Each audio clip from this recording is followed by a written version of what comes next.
আজ অনেকদিন পর কলেজে যাচ্ছি। কেমন যেন লাগছে, যেমনটা আমার কলেজ জীবনে প্রথম দিন লেগেছিল। আমি এবার ইন্টার দ্বিতীয় বর্ষের স্টুডেন্ট। দীর্ঘ 6 মাস পর কলেজে আসছি। কলেজের গেটের কাছে আসতেই দেখলাম সব হারামিরা বসে আড্ডা দিচ্ছে। 6 মাস আগে আমিও এই সময়টাতে ওদের সাথেই আড্ডা দিতাম। আমি দাঁড়িয়ে দাঁড়িয়ে এসব দেখছিলাম, ঠিক তখনই সিজানের চোখ পড়লো আমার দিকে। সিজান হচ্ছে আমার একমাত্র শালাবাবু, ওরফে আমার খুব কাছের বন্ধু। ওর নাকি একটা মামাতো বোন আছে, দেখতে নাকি একদম পরীর মতো। কথাটা যেদিন শুনেছি সেই দিন থেকেই সিজান আমার শালাবাবু। সিজান আঙুল দিয়ে ইশারায় বাকিদের দেখালো আমাকে। সাথে সাথে হারামিগুলো দৌড়ে এসে আমার সামনে আসলো। তারপর উড়াধুরা ঘুষির বর্ষণ শুরু হয়ে গিয়েছে। তবে ওদের মারগুলো এখন আমাকে তেমন কাজ করতে পারছে না, তাহলে আমার শরীরটা অনেক শক্তপোক্ত হয়েছে। বাহ, আমি তো এটাই চাই। আমার কাজ এখন আরও সহজ হবে। এত সহজে কেউ আমাকে ঘায়েল করতে পারবে না, এই ভেবে একটু মুচকি হাসলাম, যেটা হারামিদের নজর এড়ালো না। তারপর সবাই থেমে গেলে সিজান বলল, ওই তোরা থাম, এই শালারে এত মারা মারলাম কিন্তু তবুও এ হাসছে। আমার মনে হয় কি জানিস, এই শালার মাথায় কোনো সমস্যা হয়েছিল, তাই এতদিন মনে হচ্ছে পাবনায় গেছিল। ওই তুই একদম ঠিক কইছিস। যদি সত্যি পাগল না হয় তাহলে আমরা তিনজন এত মার মারলাম, তাও দেখ সিয়ামটা কেমন মুচকি মুচকি হাসছে। আর সিয়াম তো দুলাভাই লাগে, ওরে শালা বলবি না, বুঝছস? ওই এসব স্যার, আগে ওর থেকে জেনে নেই এতদিন কোথায় ছিল, আর এখন মার খেয়ে পাগলের মতো হাসছে কেন। শ্যাম শালা, তুই এতদিন কই ছিলি? 6 মাস হলো দেখা নাই। তোর বাসায় গিয়ে তোর কথা জিজ্ঞাসা করতে আন্টি বলল কি নাকি একটা কাজে গেছিস। এবার আমি বললাম, আম্মু ঠিকই বলেছে, একটা সিক্রেট কাজ ছিল, আর কাজটা খুব গুরুত্বপূর্ণ, তাই এত সময় লেগেছে। তা তোরা কেমন আছিস? সিজান, তোর বোনের কি খবর? তার তো এই কলেজে অ্যাডমিশন নেওয়ার কথা ছিল। আমার কথা সিজান বলল, আলহামদুলিল্লাহ, আমরা সবাই ভালো আছি। তুই ছিলি না তাই কিছুটা খারাপ লাগছে।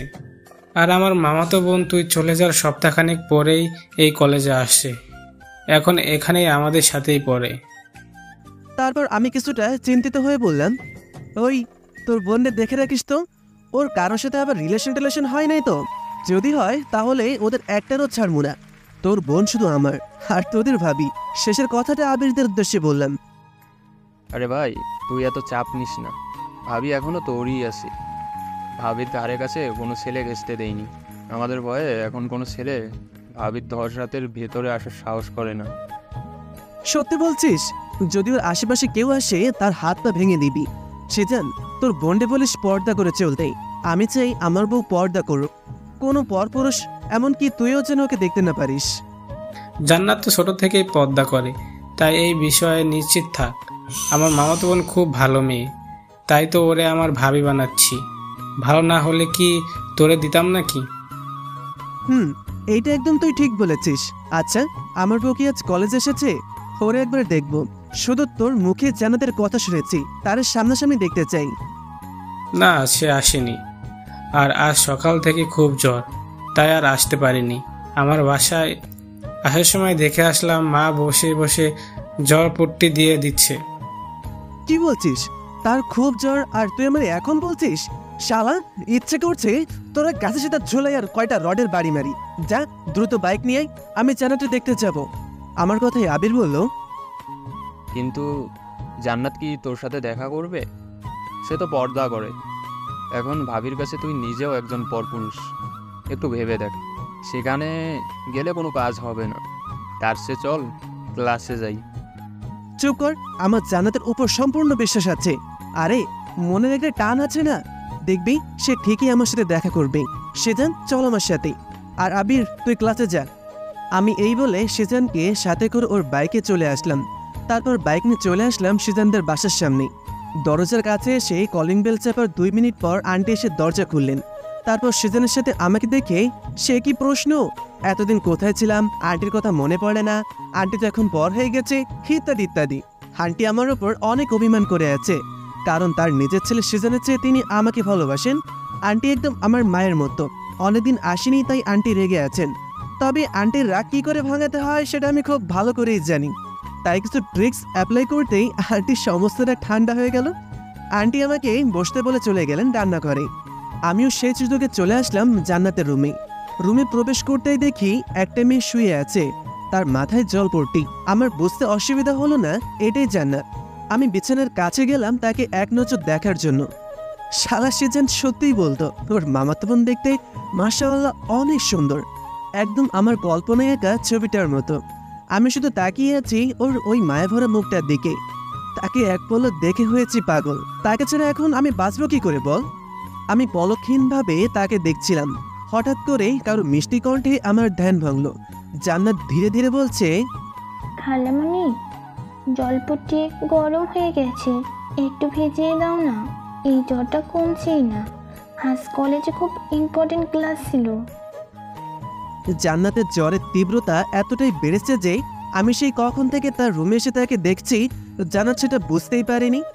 পাশেই একটা বালতিতে পানি রাখা, জান্নাতের কপাল থেকে পট্টিটা নিয়ে পানিতে ভিজিয়ে আবারও তার কপালে রেখে দিলাম।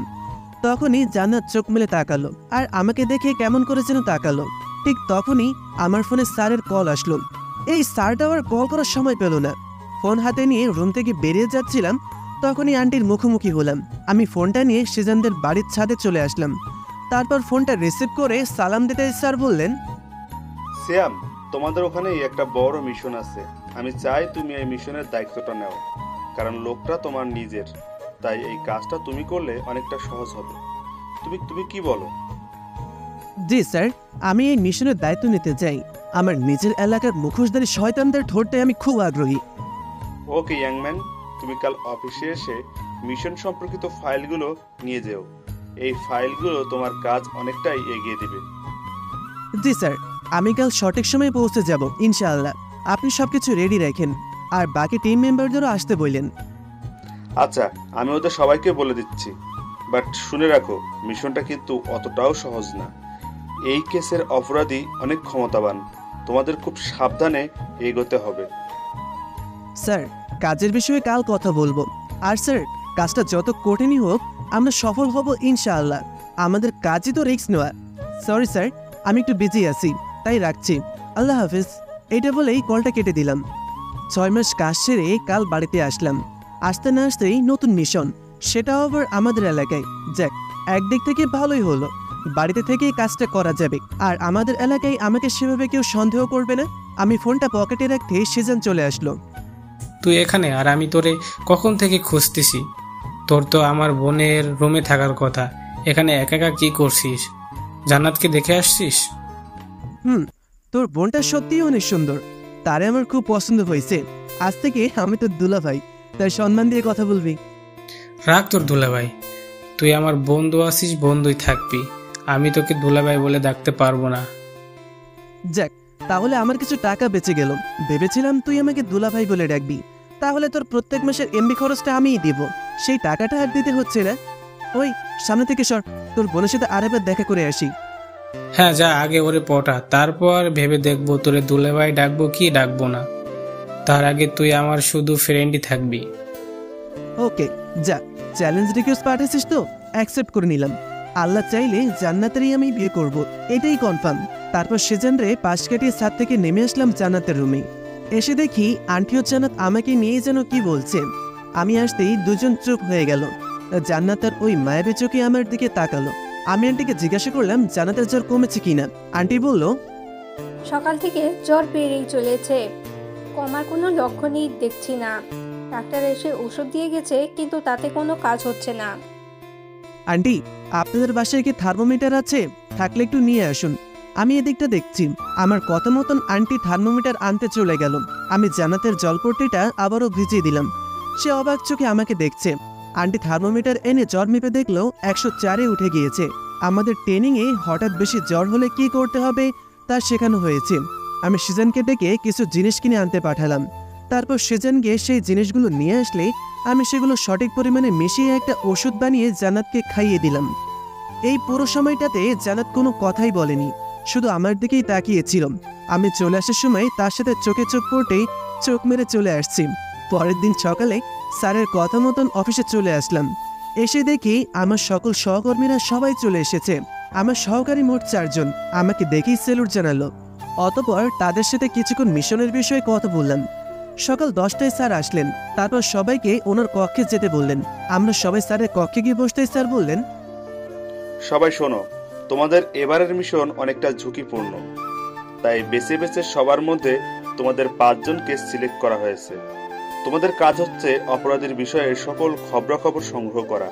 তোমাদের টিম লিডার সিয়াম আহমেদ। সিয়াম, তুমি এসে এই ফাইলগুলো নিয়ে যাও। জি স্যার, আপনি যে আমাকে এত বড় একটা মিশনের দায়িত্ব দিচ্ছেন এর জন্য আপনাকে অসংখ্য ধন্যবাদ। তারপর আমি স্যারের কাছ থেকে ফাইলগুলো নিয়ে নিলাম। সিয়াম, এই মিশনের দায়িত্বটা তুমি তোমার নিজ যোগ্যতায় পেয়েছো। আর সিয়াম, তুমি একজন দক্ষ পুলিশ কমিশনার, তোমার উপর আমার সম্পূর্ণ আস্থা আছে। ধন্যবাদ স্যার। আমরা এই টিমের সকল সদস্য আমাদের উপর আস্থাটা যেন ঠিক থাকে সেই চেষ্টাই করব। স্যার, আমাদের এই কাজে আপনাদের হেল্প লাগবে। আমরা 5 জন কী বা করতে পারবো? সেটা তো অবশ্যই। তোমরা সব ডিটেইলস সংগ্রহ করো, তারপর সব হবে। এখন তোমরা আসতে পারো। Best of luck boys. তারপর আমরা 5 জন স্যারের রুম থেকে বেরিয়ে অন্য একটা রুমে আসলাম। আমি একজন পুলিশ কমিশনার, তবে এখনও পাবলিক করা হয়নি, কারণ আমি সিক্রেট মিশন খুব লাইক করি। তাই স্যার আমাদের বিভিন্ন মিশনের দায়িত্ব দিয়ে থাকেন। আমি সবাইকে সামনে এগোনোর প্ল্যান বুঝিয়ে দিলাম, কারণ এই অপরাধের সম্পর্কে অনেক আগে থেকেই বেশ কিছু তথ্য জেনেছি। অপরাধের নাম হলো রাহাত সরকার। উনি এখানকার মেয়র এবং আমাদের কলেজের সভাপতি। আমি জানতাম সে অনেক অবৈধ কাজের সাথে জড়িত। আজ আমার ওপর রাহাত সরকারকে ধরার ভার পড়েছে। দুপুর 1টার সময় বাসায় ফিরতেই আম্মু বলল, এতক্ষণ কোথায় ছিলি? আমি বললাম, একটা জরুরি কাজ ছিল, তাই একটু বেরিয়েছি। আম্মু, খাবার দাও, খুব ক্ষুধা লাগছে। আম্মু বলল, আগে গোসল করে নামাজ পড়ে আয়, তারপর খেতে বস।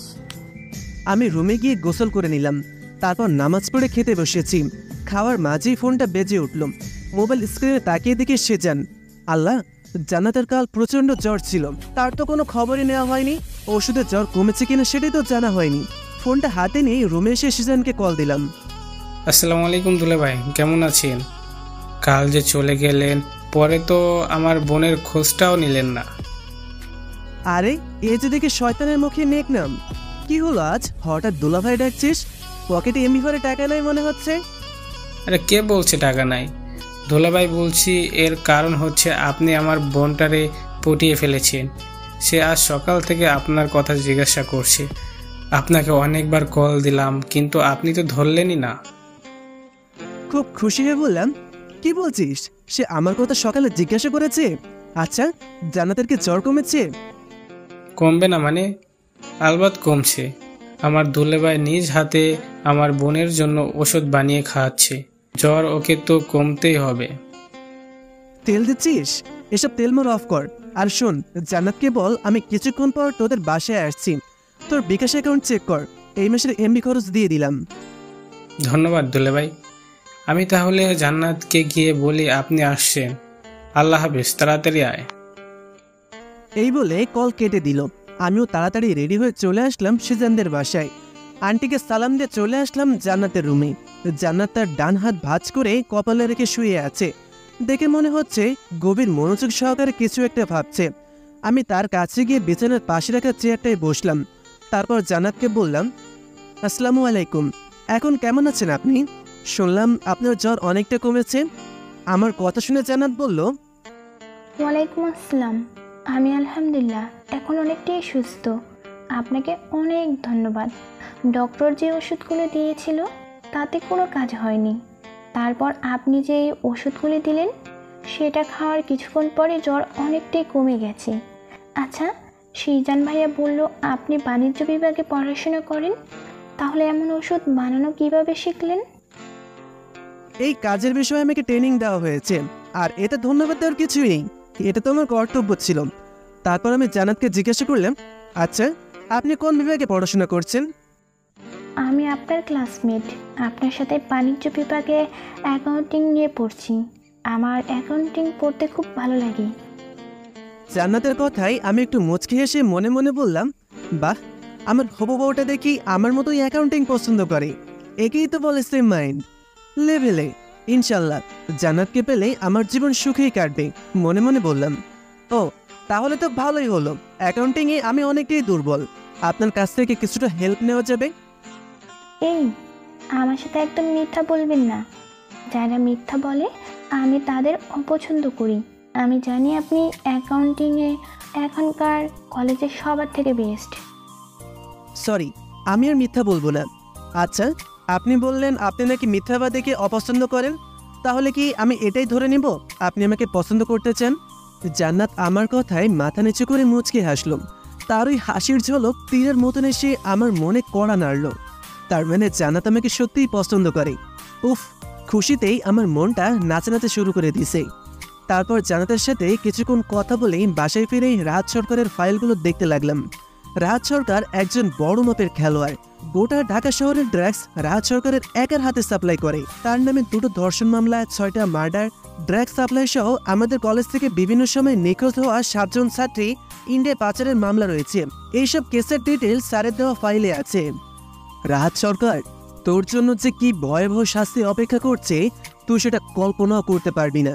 2 দিন আগেই আমার এক ফ্রেন্ডের গার্লফ্রেন্ড বৃষ্টি নিখোঁজ হয়েছে, আর এই কাজটা হচ্ছে রাহাত সরকারের, এতে কোনো সন্দেহ নেই।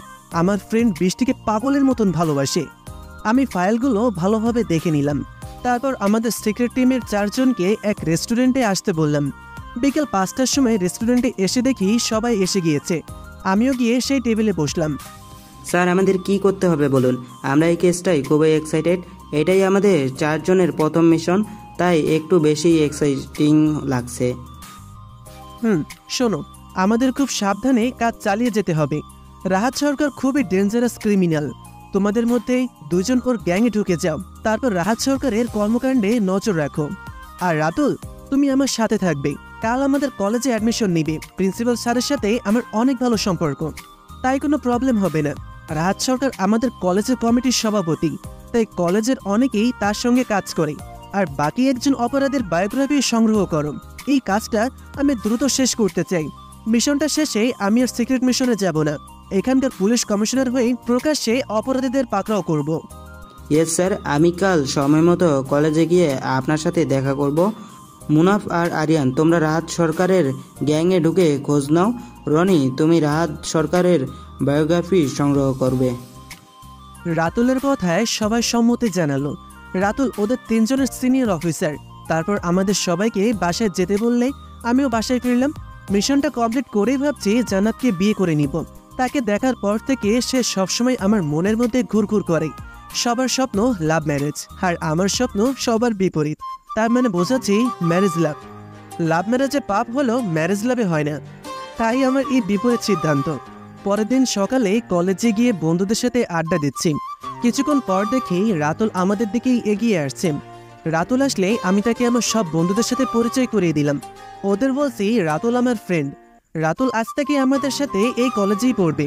আমার কথা শুনে সেজান বলল, আজ থেকে রাতুল আমাদের সবার বন্ধু। আর হ্যাঁ, আমরা সবাই এখন থেকে ওকে তুই করে বলবো। আর রাতুল, তোকেও আমাদের সবাইকে তুই করে বলতে হবে। হ্যাঁ, আমি রাজি আছি। আজ থেকে আমরা সবাই ফ্রেন্ড। আচ্ছা, আগে আমি প্রিন্সিপাল স্যারের কাছে সব কাগজপত্র জমা দিয়ে আসি, তারপর তোদের সাথে কথা হবে। ওকে, দাঁড়া, আগে এটা বল, তোর কি কোনো ছোট বোন আছে? মামাতো, খালাতো, চাচাতো, ফুফাতো, যেই হোক, মানিয়ে নেব। বল না আগে, আছে কেউ? আরে এদের মধ্যে সবাই আছে, তোর যেটা লাগে নিয়ে নিস। তোরে ওদের সাথে সেটিং করে দিবনে। সিয়াম, চল প্রিন্সিপালের রুমে। হ্যাঁ চল। এই বলে দুজনে প্রিন্সিপাল স্যারের রুমে গিয়ে রাতুলের সমস্ত কাগজপত্র জমা দিয়ে ক্যাম্পাসে চলে আসলাম। এখানে আসার আগেই আমি রাতুলকে বলে দিয়েছি আমাকে যেন তুই করেই বলে, কারণ রাতুল আমার বন্ধু পরিচয়ে এখানে এসেছে, তাই কেউ যেন সন্দেহ করতে না পারে সেই জন্য। ক্যাম্পাসে সব বন্ধুরা বসে আড্ডা দিচ্ছি, এমন সময় একটা বোরকা পরা মেয়ে এসে আমাদের সামনে দাঁড়ালো। তারপর সে ধীরে ধীরে আমার দিকেই এগিয়ে আসছে। কিন্তু মেয়েটা কে হতে পারে? হ্যাঁ, এই মেয়েটাই জান্নাত হতে পারে। আমার জান্নাতও তো পর্দা করে। আসসালামু আলাইকুম ভাইয়া, একটু এদিকে আসবেন প্লিজ, আপনার সাথে কিছু কথা বলার ছিল। জান্নাত কথাগুলো আমাকে উদ্দেশ্য করেই বলল। আরে ভাইয়া বলো কেন, কষ্ট লাগে তো? আমি তাকে বললাম, হ্যাঁ কি বলবেন বলুন। এই বলে বন্ধুদের থেকে কিছুটা দূরে সরে আসলাম। একটা বকাটে আমাকে প্রায় অনেক দিন থেকে বিরক্তি করছে। সেদিন সিজান ভাইয়াকে বলেছিলাম ছেলেটার বিষয়ে। ভাইয়া ছেলেটার বিষয়ে অনেক কিছুই জানে। ভাইয়া ছেলেটাকে নিষেধ করেছিল যাতে সে আর আমাকে বিরক্ত না করে, কিন্তু তারপরে সে শুনেনি। আজ আমার শরীর পর্যন্ত স্পর্শ করতে আসছিল। প্লিজ, যদি আপনি একটু দেখতেন। কথাটা শুনেই আমি মুচকি হেসে জান্নাতকে বললাম, আচ্ছা আপনি এখন ক্লাসে যান, আমি ওরা দেখে নিব, আর আপনাকে বিরক্ত করবে না। ধন্যবাদ ভাইয়া, আমি এখন আসি, ক্লাস শুরু হয়ে যাবে। ভালো থাকবেন, আল্লাহ হাফেজ। এই বলে জান্নাত চলে যেতেই আমি রাগী লোক নিয়ে হারামিদের সামনে এসে দাঁড়ালাম। ওরা আমাকে এভাবে দেখে কিছুটা ঘাবড়ে গেল।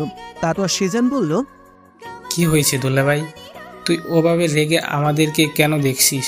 জানিস আমার মন বলছে খুব তাড়াতাড়ি অনেকগুলো মার খেতে যাচ্ছি। সিজানের কথাটা শেষ হতেই শালার কলার চেপে ধরে দিলাম কয়েকটা উত্তম মধ্যম। বাকিরা সব ভয়ে শেষ। রাতুল ওদের দিকে সন্দেহের চোখে তাকাচ্ছে। আমাদের পুলিশের একটা বদ অভ্যাস, ঠিক মতো না জেনে যে কাউকে সন্দেহের লিস্টে রাখি। সিজানকে প্রায় অনেকক্ষণ মারা পথ ছেড়ে দিলাম। সিজান ছাড়া পেয়ে করুণ সুরে বলল, ওরে তোরা কেউ আমারে ধর, শালায় মেরে আমার সারা শরীর ব্যথা করে দিচ্ছে। ওই আমি তোর কোনো পাকা ধানের মই দিছি যার জন্য এভাবে মারলি? সিজানের কথায় রাগ মিশ্রিত কণ্ঠে বললাম, শালা তোর আমি বলেছি জান্নাতটা দেখে রাখবি, ওর আশেপাশে যেন কোনো ছেলে ঘেঁষতে না পারে। তুই তো জান্নাতের ভাই, তাই তো? তুই তো একটা কোনো বখাটে আমার জান্নাতে স্পর্শ করে সাহস পাই কিভাবে? শেষের কথাটা অনেক জোরে বলে ফেললাম। কি বলছিস? কোন হারামির বাচ্চা জান্নাতকে স্পর্শ করার সাহস দেখায়? আমি তো এই বিষয়ে কিছুই জানি না। তোরা জানতে হবে না, তুই শুধু বল জান্নাতে কোন কুত্তাটা বিরক্ত করতো, বাকিটা আমি রাতুল দেখে নিব। কি ওই ছেলেটা আবারও? আমাদের কলেজের সভাপতির বকাটে ছেলে। ওরে তো আমি... থাক, আমার বউ যা করার আমিই করব, তোরা ক্লাসে যা। রাতুল তুই আমার সাথে আয়। আমার কথা মতো রাতুলও চলে আসলো। আমরা ভার্সিটি থেকে বেরিয়ে চলে আসতেই রাহাত সরকারের মুখোমুখি হলাম। রাহাত সরকার যেন কার সাথে ফোনে কথা বলতে বলতে ভিতরে ঢুকে গেল। আমি শুধু এতটুকু শুনতে পেলাম 25 তারিখে কিছু একটা হতে যাচ্ছে। তারপর রাতুলকে বললাম, বাকি টিম মেম্বারদের তোমার এখানে আসতে বলো, জরুরি মিটিং আছে। জি স্যার। স্যার, এইমাত্র একটা লোক ফোনে কথা বলতে বলতে কলেজে ঢুকে গেল। উনিই কি আপনাদের কলেজ কমিটির সভাপতি রাহাত সরকার? তুমি ঠিকই ধরেছ, এই লোকটাই আমাদের কেসের প্রধান আসামি। আর ওরই হারামখোর বখাটে ছেলে আমার জান্নাতকে বিরক্ত করছে। ওই বলতে পারবে 25 তারিখ কি ঘটতে চলেছে। স্যার, তার মানে জান্নাত মেয়েটাই আমাদের ভাবি। আমাদের ভাবির সাথে রাহাত সরকারের ছেলে ইফটিজিং করে। ওরে তো বেশ ভালো মতো শিক্ষা দিতে হবে দেখছি। হ্যাঁ, তুমি ঠিকই ধরেছ, জান্নাতই সে। এসব কথা পরে বলো, দ্রুত বাকিদের তোমার বাসায় আসতে বলো। আমাদের যা করার খুব দ্রুত করতে হবে, কারণ আমরা এখনো জানি না রাহাত সরকারের 25 তারিখের প্ল্যানটা কি হতে পারে। আমার কথা মতো রাতুল ওদের 3 জনকে ফোন দিয়ে রাতুলের ভাড়া করা একটা ফ্ল্যাটে আসতে বললাম। তারপর আমি রাতুলকে নিয়ে একটু চারপাশটা ঘুরে নিলাম। আমরা এলাকাটা ঘুরে রাতুলের ফ্ল্যাটের দিকে যাচ্ছিলাম। ঠিক এমন সময় চোখ পড়লো রাহাত সরকারের বখাটে ছেলে রানা পাশের গলিতে ঢুকে যাচ্ছে। আমরাও চুপে চুপেই রানার পিছু নিলাম। রানা কয়েক গলি পরে একটা পুরনো বাড়ির সামনে এসে দাঁড়ালো। আমরা এক কথায় যেটাকে বলি ভাঙা বাড়ি। রানা এসে দাঁড়াতেই বাড়ির ভেতর থেকে 2 জন ছেলে বেরিয়ে আসলো। তারপর ওরা রানাকে বলল, বস, আপনার আব্বু বলেছে আজ ড্রাগসের চালান আসবে রাত 1টা নাগাদ। সেখানে প্রায় 5 কোটি টাকার মাল হবে। রানা ছেলেটার কথা শুনে মুচকে হেসে বলল, তোরা সব রেডি থাক, আব্বু বলছে আজকে ডিলটা এখানেই হবে। তবে আব্বু এখানে আসবে না, যা করার আমাদেরই করতে হবে। রানার কথা ছেলেটা মাথা নাড়িয়ে সম্মতি জানালো। তারপর আমি রাতুলকে নিয়ে সাবধানে সেখান থেকে বেরিয়ে আসলাম। তখনই রাতুল আমাকে বলল, স্যার, তাহলে আজকে আমরা রাত 1টায় এখানে এসে রানাকে তুলে নিয়ে যাব। তারপর ওর থেকে জেনে নিব 25 তারিখ ওরা কি করতে যাচ্ছে। তাই আমি তোমাকে বলছি আরিয়ানদের আসতে বলতে। আমি আগে থেকে বুঝতে পেরেছি আজ কিছু ঘটবে, কারণ রাহাত সরকার 25 তারিখের আগে 12 বলেছিল, যা আমি স্পষ্ট শুনতে পারিনি। কিন্তু এখন আমার কাছে সবটা পরিষ্কার হয়ে গিয়েছে। রাতের বেলা মুনাফ, রবি আর আরিয়ান রাতুলের ফ্ল্যাটে চলে আসলো। তারপর ওদের সবটা বুঝিয়ে দিয়ে আজকের প্ল্যানটা সেরে নিলাম। এর মধ্যে রনি বলল সে রাহাত সরকারের বিরুদ্ধে অনেক গুরুতর অপরাধের খবর পেয়েছে। কিছুদিন আগে যে সীতাকুণ্ডের কন্টেইনার বিস্ফোরণে এক ভয়াবহ অগ্নিকাণ্ড ঘটেছিল, তার পেছনেও এই রাহাত সরকারের হাত রয়েছে। এছাড়াও রাহাত সরকার নিজে 2 যুবতী মেয়েকে ধর্ষণ করেছে। আপাতত এতটুকু জানা গিয়েছে এই জঘন্য লোকটার সম্পর্কে। এখন আমাদের কাছে যথেষ্ট প্রমাণ রয়েছে রাজ সরকারের বিরুদ্ধে অ্যাকশন নেওয়ার। এর মাঝে রাতুল বলল, স্যার এই লোকটা এতটা জঘন্য দেখে তো বোঝা যায় না, ভালো মানুষের মুখোশ পরে যত সব নিকৃষ্ট কাজগুলো করে যাচ্ছে। তবে আর বেশি দিন এসব করার সুযোগ পাবে না এই দুশ্চরিত্র লোকটি। 25শে সেপ্টেম্বর রাজ সরকারের খেলা শেষ। ইনশাআল্লাহ ওর মৃত্যুর খবরটা খুব ভয়ানক হতে যাচ্ছে। এখন তোমরা সবাই খাবার খেয়ে কিছুক্ষণ রেস্ট নাও, আমি একটু বাইরে যাচ্ছি, এসেই আমরা বেরিয়ে যাব ভাঙা বাড়ির উদ্দেশ্যে। এই বলে রাতুলের ফ্ল্যাট থেকে বেরিয়ে বাসের দিকে যাচ্ছিলাম, হঠাৎ ফোনটা বেজে উঠল। ফোনটা হাতে নিয়ে দেখে সেজান শালাবাবু ফোন দিয়েছে। কিন্তু এই অসময়ে শালাই কেন ফোন দিয়েছে এসব ভাবতে ভাবতেই কলটা রিসিভ করলাম।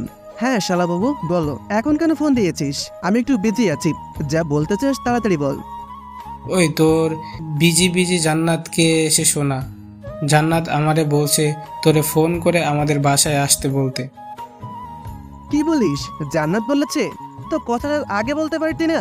জান্নাতকে বল আমার জন্য বিরিয়ানি বানাতে, আমি তোদের বাসার কাছাকাছি আছি। উফ, কতদিনের ইচ্ছা আমার বউয়ের হাতে রান্না করে বিরিয়ানি খাবো। পারবো না, তোর বউরে বল তোর জন্য বিরিয়ানি রান্না করতে। তোদের মাঝে আবার আমাকে কেন টানছিস? দাঁড়া, জান্নাতকে আগে বিয়েটা করিনি, তারপরে তোরে মজা বুঝাবো। ফোন ডাক আর নিচে এসে দরজা খোল। আমি কথাটা বলতে সাথে সাথে শালা দরজা খুলে দিয়ে বলল, আমি জানতাম জান্নাতের নাম শুনলে তুই অবশ্যই আসবি। তার আগে থেকে এখানে দাঁড়িয়ে দাঁড়িয়ে তোর সাথে কথা বলছিলাম। ওই সামনে থেকে সর, আমার বউ কই তার একটু দেখে আসি। এই বলে সিজানকে ধাক্কা মেরে সরিয়ে ভেতরে প্রবেশ করলাম। আর এসে দেখে জান্নাত ডাইনিংয়ে খাবার এনে রাখছে। ভালো করে তাকাতেই দেখি বিরিয়ানি। জান্নাতকে দেখে মনে হচ্ছে সে আজকে নিজের হাতে বিরিয়ানিটা রান্না করেছে। আল্লাহ তোমার লাখ লাখ শুক্রিয়া, জান্নাতের হাতের বিরিয়ানি খাওয়ার ইচ্ছাটা আজ পূর্ণ হবে। আপনি এভাবে দাঁড়িয়ে কি ভাবছেন? টেবিলে এসে বসুন। আজ আমি নিজের হাতে বিরিয়ানি রান্না করেছি, তাই ভাবলাম আপনাকেও ডেকে নিই। তারপর আমি এসে টেবিলে বসতেই জান্নাত প্লেটে বিরিয়ানি দিচ্ছে। আমার সেদিকে খেয়াল নেই, আমি তো জান্নাতকে দেখতেই বিজি। বাহ, জান্নাত বিরিয়ানিটা বেশ ভালোই বানাতে পারে। খাওয়া শেষে জান্নাতের সাথে কিছু সময় কথা বলে চলে আসলাম রাতুলের বাসায়। রাত প্রায় 12:40। আমরা ভাঙা বাড়ির আশেপাশে অবস্থান করছি। রানা ও তার সঙ্গী সাথীরা বসে মদ খাচ্ছে। রাত ঠিক 1টা বাজে একটা কালো প্রাইভেট কার এসে থামলো। গাড়িটা থামতেই রানা ও তার ছেলেপেলেরা বসা থেকে উঠে দাঁড়ালো। তারপর গাড়ি থেকে দুজন লোক নেমে রানাদের কাছেই আসছিল। আচমকাই ওদের উপর গুলিবর্ষণ শুরু করলাম। ওরা কিছু বুঝে ওঠার আগেই আমাদের গুলি খেয়ে একজন নিহত হলো। বাকিদের রাতুল হাত কড়া পরিয়ে গাড়িতে উঠালো। আমি এখানে আসার আগে স্যারকে বলে কিছু ফোর্সের ব্যবস্থা করে রেখেছিলাম, তাই কাজটা অনেক ইজি হয়েছে। রানাদের একটা গোপন সেলে রাখা হবে, ওর থেকে জানতে পারবো রাহাত সরকারের জঘন্যতম পরিকল্পনার বিষয়ে। রাতুল বলল, স্যার রানাকে তো ধরে ফেললাম, আমাদের প্রথম মিশন সাকসেস হলো। চলুন এবার বাসায় ফিরি, খুব ঘুম পাচ্ছে আজ। তোমরা খুব ভালো কাজ করেছো। এভাবে চলতে থাকলে আমাদের মিশনটা খুব সহজেই শেষ করতে পারবো। এখন তোমরা যার যার বাসায় গিয়ে রেস্ট নাও। রাতুল ঠিক সময় কলেজে পৌঁছে যেও। আল্লাহ হাফিজ। এই বলে আমিও বাসায় চলে আসলাম। সত্যি বলতে আজ আমারও খুব ঘুম পাচ্ছে, কিন্তু এমন তো কোনোদিন হয় না। তারপর একটু মুচকে এসে বললাম, সবই জান্নাতের বিরিয়ানির গুণ। লাভ ইউ জান। প্রতিদিনের মতোই ক্যাম্পাসে হারামিদের নিয়ে আড্ডা দিচ্ছি। তখন দেখলাম রাহাত সরকার কারোর সাথে রেগে মেগে কথা বলছে। অবশ্য এর কারণটা আমার অজানা নয়। লোকটা ফোনে কথা বলতে বলতে বাংলা বিভাগের দিকে এগোচ্ছে। নিশ্চয় বাংলা বিভাগের কোনো স্যার এর সাথে যুক্ত আছে। তাই সিদ্ধান্তের বললাম, ওই তোরা বসে আড্ডা দে, আমার একটা খুব ইম্পর্টেন্ট কাজ আছে। রাতুল তুই আমার সাথে আয়। আমার কথা শুনে সেজান বলল, শ্যাম তুই আমাকে বলবি তোর কি এমন কাজ আছে? সবসময় বলিস কাজ আছে কাজ আছে। আচ্ছা তুই আমার একমাত্র শালা, আর তুই যখন বলছিস কিছুদিন অপেক্ষা কর, তো সব প্রশ্নের উত্তর দিয়ে দিব ইনশাল্লাহ। এবার সেদিন কিছু বলতে যাবে তার আগে আমি রাতুলকে নিয়ে রাহাত সরকারের পিছু নিলাম। তারপর এসে যা দেখলাম আমার জন্য বিশ্বাসই হচ্ছে না। আমাদের শ্রদ্ধেয় বাংলা স্যার রাহাত সরকারের হয়েই কাজ করে। যেই স্যারকে এতটা ভালোবাসি, সেই স্যার কি না রাহাত সরকারের মতন জঘন্য লোকের সাথে মিশে আছে? ভাবতেও অবাক লাগে। রাতে রনি ফোন করে বলল রাহাত সরকারের 25 তারিখে জঘন্য কাজের একটা প্ল্যান রয়েছে। এই সম্পর্কে যাবতীয় তথ্য আমার ইমেইলে পাঠিয়েছে। কলটা কেটে মেইল চেক করে আমার রাগের সীমা অতিক্রম করলো। মেইলের তথ্য মতে 25শে সেপ্টেম্বর জঙ্গিদের প্রধান বাংলাদেশে আসছে। জঙ্গি বাহিনীর লিডার এই দেশের 4টা শহরে বিস্ফোরণ করানোর পরিকল্পনা করছে, আর এই কাজের দায়িত্ব পড়েছে রাহাত সরকারের ওপর। আর তার থেকেও নিকৃষ্ট মতলব এটেছে আমাদের কলেজে লাস্ট নিখোঁজ হওয়া 3 জন মেয়েকে ভোগের সামগ্রী হিসেবে প্রস্তুত করে রেখেছে রাহাত সরকার।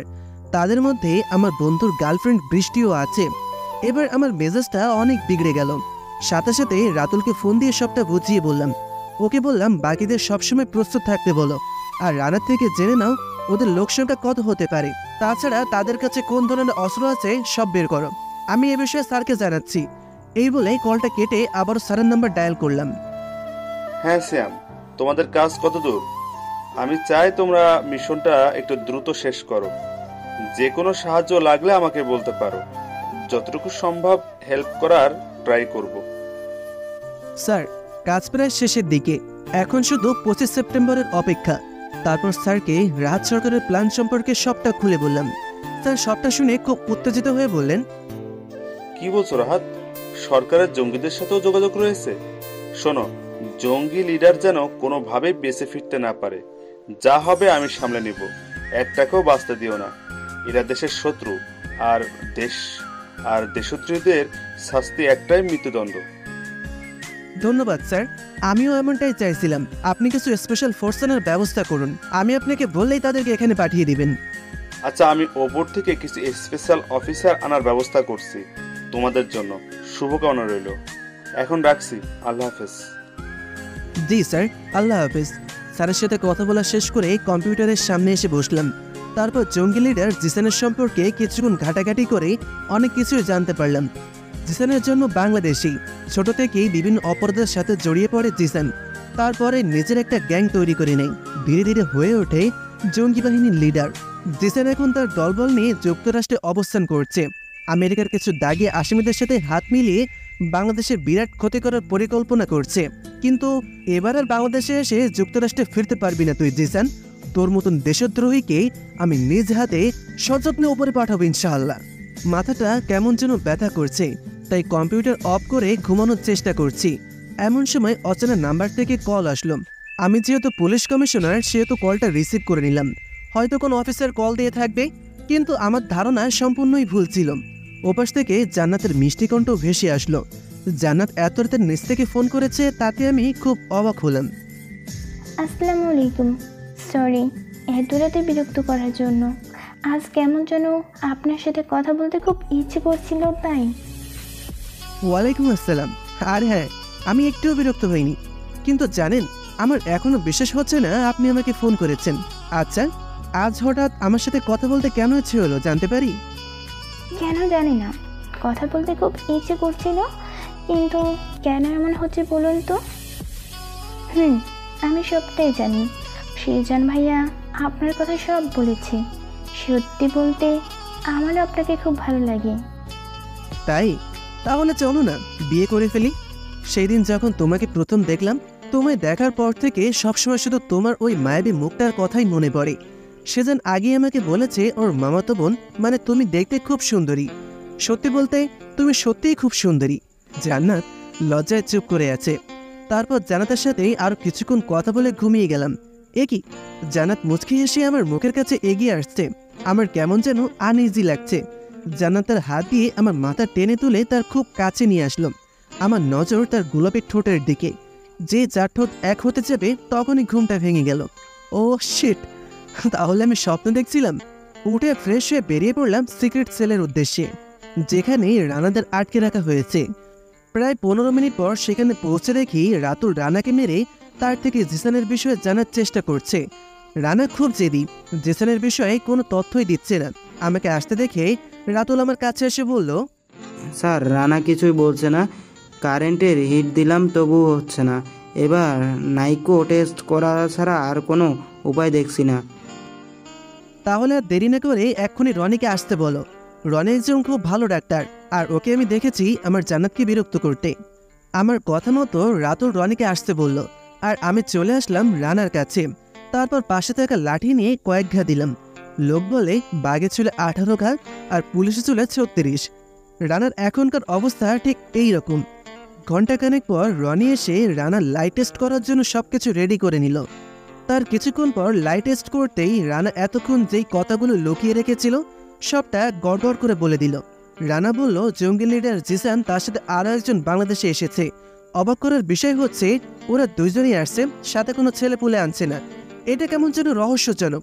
তাছাড়া জিসান খুব গোপনে বাংলাদেশে এসেছে, তাই হয়তো এভাবে চুপি চুপি দেশের ক্ষতি করার জন্য রাহাত সরকারকে ব্যবহার করে যাচ্ছে।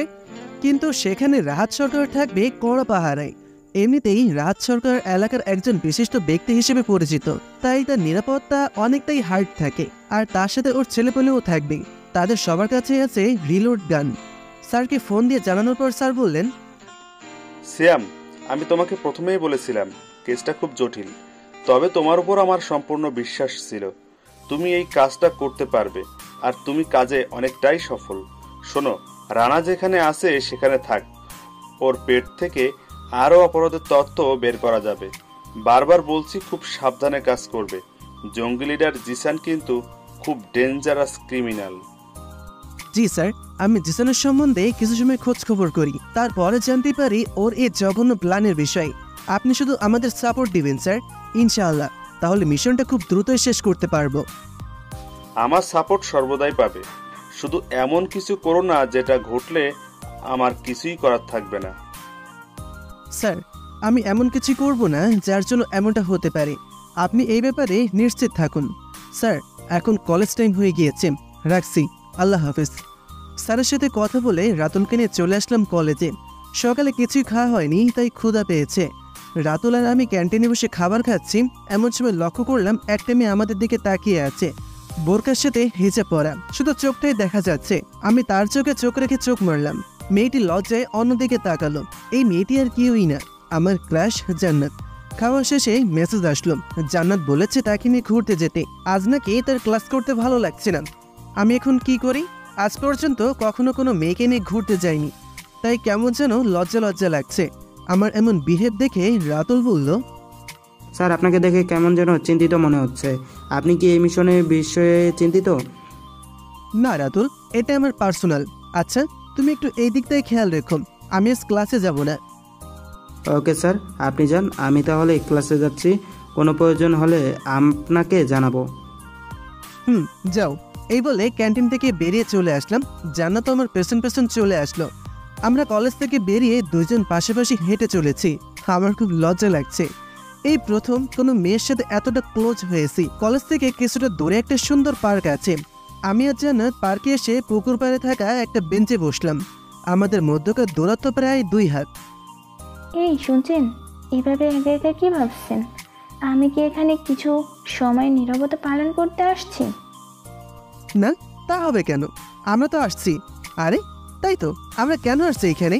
আপনি তো মেসেজ করে আসতে বললেন, তাহলে আপনিই বলেন কেন আসছি। আমার এমন কথায় জান্নাত অনেকটাই রেগে গিয়ে বলল, এবার কিন্তু মার খাবেন। আপনি জানেন না আমরা এখানে কেন আসছি? আর কি সেই প্রথম থেকে আপনি করছেন? তুমি করে বলতে পারেন না? ওই দিন রাতে তো ঠিকই তুমি করে বলছিলে, তাহলে এখন কেন আপনি করছেন? আমি ভেবেছিলাম জান্নাত খুব শান্ত স্বভাবের, কিন্তু আমার ধারণাটা পুরো ভুল দেখছি। এই, তুমি এত রেগে যাচ্ছ কেন? আমি একটু মজা করছিলাম। এই জান্নাত, তোর হেজাবটা একটু খুলো না। এই, আপনি হিজাব খুলতে কেন বলছেন? কিস করার ইচ্ছা থাকলে এইখানে এক্ষুনি পাথর চাপা দিয়ে রাখুন। বিয়ের আগে আমাকে একদম টাচ করতে আসবেন না। জান্নাত, তুমি কি আমাকে এমনই ভাবো? আমি তো শুধু তোমার ওই মুখটা প্রাণ ভরে দেখতে চাইছিলাম। থাক, বিয়ের পরই দেখে নিব। জান্নাত আমার কথাটা শুনেই তার মুখ থেকে হেজাব ছড়িয়ে নিল। আমি দু চোখ ভরে তাকে দেখছি। হঠাৎ ফোনের শব্দে আমার ঘোর কাটল। রাতুল কেন এসে ফোন দিচ্ছে? ওর তো এখন ক্লাসে থাকার কথা। আমি কলটা রিসিভ করতে রাতুল যা বলল, স্যার, আপনি কোথায়? তাড়াতাড়ি কলেজে আসেন। কিছু ছেলে মিলে 2 ছেলেকে মেরেছে। ওদের অবস্থা এখন খুবই গুরুতর। রাতুলের কথা শুনে ওকে বললাম এই বিষয়ে ইমিডিয়েটলি স্যারকে জানাতে। আমি এক্ষুনি আসছি। আমার কথা শুনে জান্নাত বলল, এই, কলেজে কি হয়েছে? আপনি হঠাৎ এমন করছেন কেন? বলুন প্লিজ। জান্নাত, তুমি এখন বাসায় চলো। তোমার যা যা প্রশ্ন আছে তার উত্তর আমি দিয়ে দিব। জান্নাত কিছু বলতে চাইলেই আমি হাত ধরে টেনে পার্কের বাইরে চলে আসলাম। তারপর দেখলাম সিজান আর আবির রিক্সায় করে কোথায় যেন যাচ্ছে। সিজানের গায়ে রক্তের দাগ, ওর কপাল থেকে তাজা রক্ত গড়িয়ে পড়ছে। সেজানের এই অবস্থা দেখে জান্নাত সেখানেই কাঁদতে শুরু করে দিয়েছে। আমাকে দেখেই আবির রিক্সাওয়ালা মামাকে বলে আমাদের সামনে এসে দাঁড়ালো। তখন আমি সেজানকে জিজ্ঞাসা করলাম, তোর এই অবস্থা কি করে হলো? শ্যাম, কলেজে আমি, সোহান, আবির আর মুনাফ ক্লাসে যাচ্ছিলাম। এমন সময় রাহাত সরকারের কিছু গার্ড এসে আমাদের উপর হামলা করে। সোহান আর মুনাফকে প্রায় আধামারা করে ফেলেছে। ওদের কিছুক্ষণ আগে হসপিটালে নেওয়া হয়েছে। কি বলছিস? রাহাত সরকারের গার্ড শুধু শুধু তোদের মারতে আসছিল? তোরা কি ওদের কোনো ক্ষতি করতে চাইছিলে নাকি?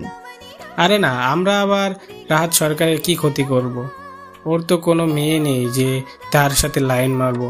ওরা বলেছে আমরা নাকি রানাকে কিডন্যাপ করেছি। রানা জান্নাতকে বিরক্ত করত, তাই এসে আমাদের মারছে। আচ্ছা, তুই তাড়াতাড়ি হসপিটালে যা, তোর কপাল তো অনেকটাই কেটে গিয়েছে। তারপর জান্নাতকে বললাম, জান্নাত তুমি কি এখন বাসায় যাবা নাকি ওদের সাথে হসপিটালে যাবা? তখন জান্নাত বলল হসপিটালে যাবে। একটা রিক্সা ডেকে জান্নাতকে সিদ্ধান্তের সাথে হসপিটালে পাঠিয়ে দিলাম। আর আমি চলে আসলাম কলেজে। এসে দেখি পুরো কলেজে নীরবতা বিরাজ করছে। ক্যাম্পাসের ঠিক মাঝখানে রাহাত সরকার টেবিলের উপর পা রেখে আরামসে সিগারেট টানছে। রাতুল এক সাইডে চুপচাপ দাঁড়িয়ে সেখানকার পরিস্থিতির উপর নজর রাখছে। কিছুক্ষণ পর পুলিশ আসলো। তারপর রাহাত সরকারের ঝাড়ি খেয়ে তারাও চলে গেল। না হলে তাদের কারোর চাকরি থাকবে না, এটাই কনফার্ম। স্যার, এরা তো চলে গেল ওদের চাকরির ভয়ে। রাহাত সরকার ছেলে হারানোর শোকে নিরীহ শিক্ষার্থীদের উপর অত্যাচার করছে। করতে দাও ওকে। 25 তারিখের আগে আমরা কিছুই করতে পারবো না।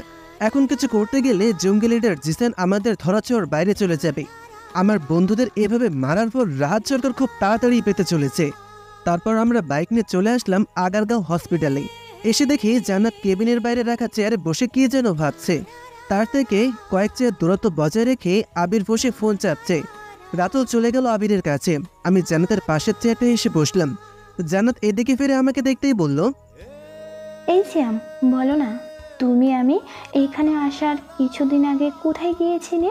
পুরো 6 মাস কি এমন কাজ ছিল যার জন্য এতদিন থাকতে হয়েছে? বলবো, বাট এখানে নয়। কেউ শুনে ফেললে আমার কাছে অনেক সমস্যা হতে পারে। আচ্ছা, ডাক্তার কি বললো? ওরা এখন কেমন আছে? সোহানার মুনাফ ভাইয়াকে আইসিইউতে নিয়ে গেছে। আর জিশান ভাইয়ার ক্ষত স্থানে ব্যান্ডেজ করে ঘুমের ইঞ্জেকশন দিয়ে রাখছে। ভাইয়া এখন ঘুমাচ্ছে। ও আচ্ছা, সিজনের জ্ঞান ফিরলে ওর সাথে দেখা করে নি। তারপর তোমার সমস্ত প্রশ্নের উত্তর ঠিক পেয়ে যাবে। ঠিক আছে। এই, তোমার ফোনটা দাও তো, একটু আমার সাথে কথা বলি। আমার অ্যাকাউন্টের ব্যালেন্স শেষ হয়ে গেছে। তাহলে আমি রিচার্জ করে দিই। আমার নগদ অ্যাকাউন্টে কিছু টাকা আছে যেটা ক্যাশ আউট করা হয়নি। না, আমি পরে রিচার্জ করে নেব। তুমি এখন তোমার ফোনটা দাও, তাহলেই হবে। পকেট থেকে ফোন বের করে জান্নাতকে দিলাম। জান্নাত কিছুক্ষণ তার মায়ের সাথে কথা বলে ফোনটা আমার হাতে দিল। সাথে সাথে মোবাইলের ডাটা অন করে জান্নাতের ফোনে 109 টাকা রিচার্জ করে দিলাম। জান্নাত মেসেজ চেক করে আমাকে বলল, এই, তোমাকে বললাম তো পরে রিচার্জ করে নিব, তবুও কেন রিচার্জ করে দিতে হবে? দিতে হবে। অন্য কাউকে তো দেয়নি। আমার হবু বউয়ের ফোনে রিচার্জও করে দিতে পারবো না? জান্নাত আমার কথা শুনে লজ্জা মিশ্রিত কণ্ঠে বলল, আচ্ছা ঠিক আছে, আমি আর বলবো না। তুমি তোমার বউকে দিচ্ছ, দিতেই পারো। এই তো এবার ঠিক আছে। আমরা কথা বলছিলাম, এর মাঝেই ডক্টর এসে বলল সেজান আর মুনাফ এখন বিপদমুক্ত। সেজানের জ্ঞান ফিরেছে। কিছুক্ষণ পর সেজানের আব্বু আম্মু আর মুনাফের আব্বু আম্মু আসলে তাদের সাথে কথা বলে সেজানকে নিয়ে ওদের বাসায় ফিরলাম। আন্টি সেজানের কপালে ব্যান্ডেজ দেখে সে যে কি কান্না। আন্টিকে বুঝিয়ে জান্নাতের সাথে তার রুমে আসলাম। জান্নাত দরজাটা ভেতর থেকে লাগিয়ে দিল। তারপর ওয়াশরুম থেকে বোরকাটা খুলে রেখে আমার পাশে কিছুটা দূরত্ব বজায় রেখে বসলো। তারপর আমাকে বলল, এখন কেউ কিছু শুনতে পারবে না। এবার বলো, তুমি এতদিন কোথায় ছিলে? আর সেদিন তোমাকে কোন পুলিশ অফিসার ফোন করেছিল, কিন্তু কেন? আমি জান্নাতের কথা শুনে দু চোখ বড় বড় করে তাকিয়ে জান্নাতকে বললাম, তুমি কিভাবে জানলে আমার ফোনে সেদিন কোনো পুলিশ অফিসার ফোন দিয়েছিল? কারণ তুমি যখন ফোনটা বের করে দেখেছিলে তখন আমিও দেখেছিলাম। সিনিয়র অফিসার পিএলসি মানে পুলিশ। এই না হলে কমিশনারের বউ? কেমন পিএলসি লেখা দেখেই বুঝে গিয়েছো এটা কোনো পুলিশের নাম্বার? এই এক মিনিট, আমি কমিশনারের বউ মানে? শ্যাম, তুমি সত্যি করে বলো তো, তুমি পুলিশ কমিশনার নয় তো? হ্যাঁ বউ, আমি একজন পুলিশ কমিশনার, তবে এখনো প্রকাশ করা হয়নি কারণ আমি একটা সিক্রেট মিশনে আছি। তুমি কথাটা আর কাউকে বলো না প্লিজ, তাহলে মিশনটা শেষ করতে পারবো না। এই মিশন খুবই গুরুত্বপূর্ণ। আরে আমি কাউকে বলবো না। তাহলে কি এই 6 মাস তুমি ট্রেনিংয়ে ছিলে? তুমি ঠিকই বলেছ। আমি এসএসসি পরীক্ষার পরেই ট্রেনিংয়ে চলে যাই। সেই ট্রেনিংয়ের জন্যই আমি 6 মাস পর কলেজে অ্যাডমিশন নিই। তারপর কিছু মিশনে খুব সহজে সাকসেস পাই। তাই আজ আমি পুলিশ কমিশনার পদ পেয়েছি। আর সেদিন আমাকে যে কল দিয়েছিল তিনি হলেন আমার সিনিয়র স্যার। তাহলে আগে কেন বলনি তুমি যে পুলিশ কমিশনার? এটা কি সিজান ভাইয়া জানে? না, আসলে তোমাকেই বললাম, আমার এই মিশনটা সাকসেস হলেই এখানের কমিশনারের দায়িত্ব আমাকে দেওয়া হবে। আর তার আগে আর কাউকেই বলবা না, কথা দাও? তোমার মিশন শেষ হওয়ার আগে আমি এই বিষয়ে কাউকে বলবো না। মিশনটা শেষ হলে আমাকে বিয়ে করবা কিন্তু। জান্নাত কথাটা বললেই লজ্জায় নিচে তাকালো। তাই? আচ্ছা, আমার কোনো সমস্যা নেই। সত্যি বলতে আমিও এটাই ভেবেছি, মিশনটা শেষ করেই তোমাকে আমার খুব আপন করে নিব। তোমাকে ছাড়া আমারও আর এক মুহূর্ত ভালো লাগে না। আচ্ছা জান্নাত, আমি এখন আসি। অপরাধের দিকে নজর রাখতে হবে। বিয়ার হবু বউ, আমার জন্য দোয়া করো, খুব তাড়াতাড়ি যেন মিশনটা শেষ করতে পারি। ইনশাল্লাহ তুমি নিশ্চয়ই পারবা। শোনো, নিজের খেয়াল রেখো। এখন কিন্তু তুমি একা নাও, তাই খুব সাবধানে কাজ শেষ করবা, বুঝেছো? হ্যাঁ, বুঝে গেছি। আসি তাহলে, আল্লাহ হাফেজ। এই বলে জান্নাতের রুম থেকে বেরিয়ে সিজনের সাথে দেখা করে বাসায় ফিরলাম। এভাবেই কেটে গেল 10 দিন। এতদিন জান্নাতের সাথে কথা বলা, রাহাত সরকারের উপর নজর রাখা আর কলেজে নিয়েই ছিলাম। আর আমাদের মিশনের কাজটা, আজ আমরা আমাদের মিশনের আসল কাজটা করার জন্য তৈরি হচ্ছি। রাতুল বলল, স্যার আমরা মিশনে যাওয়ার জন্য রেডি। এই নিন আপনার স্পেশাল গান। এটা দিয়ে গুলি ছুড়লে গুলি না বেরিয়ে বোমা বেরোবে। আমিও একটা নিয়ে রাখছি, কাজে লাগতে পারে এই ভেবে। গুড, তাহলে চলে যাওয়া যাক। স্যার বললেন, জঙ্গি লিডার জিসান খান ঢাকার বাইরে রাহাত সরকারের বাগান বাড়িতে আশ্রয় নিয়েছে। সেখানে নাকি ওরা সব প্ল্যান করবে। আর শোনো, যেখানে 3 জন মেয়ে থাকছে তাদের জন্য কোনো প্রকার ক্ষতি না হয় সেদিকে খেয়াল রাখবি। জি স্যার, আমি এই বিষয়ে আগে ভেবে রেখেছি। স্যার একটা কথা বলবো, আপনি যদি কিছু মনে না করেন, তাহলে মেয়েগুলোর মধ্যে কেউ সিঙ্গেল থাকে, আমি তাকে বিয়ে করতে চাই। তাই? আচ্ছা করো বিয়ে, আগে মিশনের কাছে মন দাও, তারপর তোমার বিয়ের দায়িত্ব আমি নিজে নিব। এবার চলো সবাই গাড়িতে ওঠো। আমার কথা শুনে রাতুল অনেকটা খুশি হয়ে গাড়িতে উঠল। দীর্ঘ 1.5 ঘন্টা জার্নি শেষে রাহাত সরকারের বাংলো কিছুটা দূরে এসে থামলাম। ওদিকে গাড়ি নিয়ে এগোনো ঠিক হবে না। আমাদের সাথে স্যারের পাঠানো 20 জন দক্ষ পুলিশ অফিসার এসেছে। আমি তাদের সবাইকে উদ্দেশ্য করে বললাম, তোমরা সাবধানে এগিয়ে যাও, দেখো ওরা যেন কোনোভাবেই কোনো কিছু বুঝতে না পারে। সবাই আমার কথা মতন সামনে এগিয়ে যাচ্ছে। আমরা এসে যে যার পজিশনে সেট হয়ে গেলাম। বাংলোর বাইরে জঙ্গি লিডার জিসানের সাথে রাহাত সরকারের কথা চলছে। ওদের কথা শেষ হতেই তুলে আনা মেয়েদের সাথে মস্তি করতে রুমের দিকে যাচ্ছিল। আচমকাই আমরা ওদের ছেলেপোলেদের ওপর হামলা করলাম। প্রায় 60 থেকে 70 জন হবে। আমাদের গুলি খেয়ে ওদের ছেলেরাও আমাদের দিকে গুলি ছুড়ছে।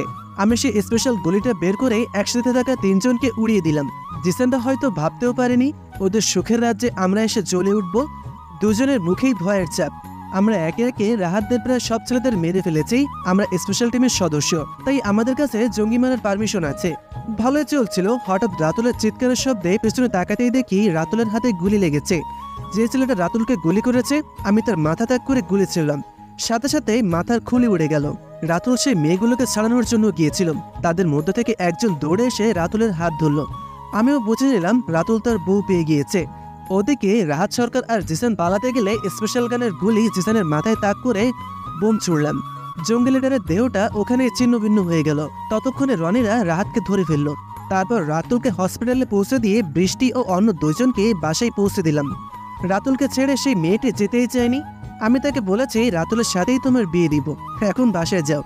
অনেক বোঝানোর পর সে রাজি হলো। অন্যদিকে বৃষ্টি আমাকে এভাবে দেখে অনেকটাই অবাক হয়েছে। আমি তাকে বললাম, এ তো অবাক হওয়ার কিছুই নেই, কাল দুপুরে নিউজ দেখলেই বুঝে যাবে। আমি এখন রাহাত সরকারের সামনে চেয়ারে বসা। রাহাতের নাক মুখ থেকে রক্ত চড়ছে, ব্যথার চোটে করছে, মুখ বাঁধা, তাই কথা বলতে পারছে না। অনেক মেরেছি ওকে, বাকিটা স্যার নিজেই করবেন। আমাদের মিশন কমপ্লিট, তাই আজ আমাদের আইনমন্ত্রী সংবর্ধনা জানাবেন। এদিকে আমার পরিবারের সবাই সহ বন্ধুরা আজ খুবই খুশি। তাদের থেকেও বেশি আনন্দ হচ্ছে আমার পাগলিটার, মানে জান্নাত। কারণ সে খুব তাড়াতাড়ি আমার বউ হতে পারবে সেই জন্য। আমি, জান্নাত, আম্মু, আব্বু, আন্টি, সিজান সবাই সহ বন্ধুরা সম্বর্ধনা অনুষ্ঠানে যাচ্ছি। জান্নাতের ইচ্ছেতে আমরা দুজনে বাইকে যাচ্ছি আর বাকিরা গাড়িতে। কিছুক্ষণ পর আমরা আমাদের গন্তব্যে এসে পৌঁছলাম। তারপর সবাইকে চেয়ারে বসিয়ে আমি আমার টিম মেম্বারদের কাছে চলে আসলাম। তোমরা কেমন আছো? আর রাতুল, তোমার হাতের কি অবস্থা? ও হ্যাঁ, তুমি কবে বিয়ে করবা বলো? আমার কথা শুনে সবাই বলল ভালো আছে। তারপর রাতুল বলল, স্যার আমার হাতের অবস্থা আলহামদুলিল্লাহ ভালোই। স্যার আমার না ওই মেয়েটারে অনেক পছন্দ হয়েছে। রাতুলকে থামিয়ে দিয়ে আমি বললাম, আমি জানি মেয়েটারও তোমাকে পছন্দ হয়েছে। আগে আমরা জান্নাতের বিয়েটা হয়ে যাক, তারপর তোমারটাও দেখব। আমার কথায় রাতুল খুব খুশি হয়েছে। ভালোভাবেই অনুষ্ঠান শেষ হলো। এখন আমাদের এলাকার পুলিশ কমিশনারের দায়িত্ব আমি পেয়েছি। আইনমন্ত্রী নিজে হাতে আমাকে ক্যাপ আর ব্যাজ পরিয়ে দিয়েছেন। 5 দিন পর আজ আমার বিয়ে। শালা সিজান সকাল থেকে ফোন করছে, জান্নাত নাকি আমার সাথে দেখা করতে চাচ্ছে। কিন্তু আপনারা বলেন, বিয়ের দিন বউয়ের সাথে কিভাবে দেখা করতে চাই? কেউ তো আমাকে একাই ছাড়ছে না। বাসর রাতেই আপনি আমার কাছে আসবেন না, আপনি খুব পচা। একটু দেখা করতে চেয়েছিলাম আর আপনি। এই বউ, রাগ করো না। বিয়ের দিন আমি কিভাবে দেখা করব বলো? শালা আবিরও তো আমাকে এক মুহূর্তের জন্য একা থাকতে দেয়নি। প্লিজ বউ, রাগ করো না। সরেন, আমি ঘুমাবো। আপনার সাথে বকবক করার সময় আমার হাতে নেই। এই বলে জান্নাত শুয়ে পড়ল। আমিও তার বুকে মাথা রেখে তাকে শক্ত করে জড়িয়ে ধরলাম। এই কি করছেন? ছাড়ুন। পুলিশ কমিশনার হয়েছেন বলে কি শক্তিশালী নিজের বইয়ের সাথে খাটাতে হবে? বউ, কি বলো?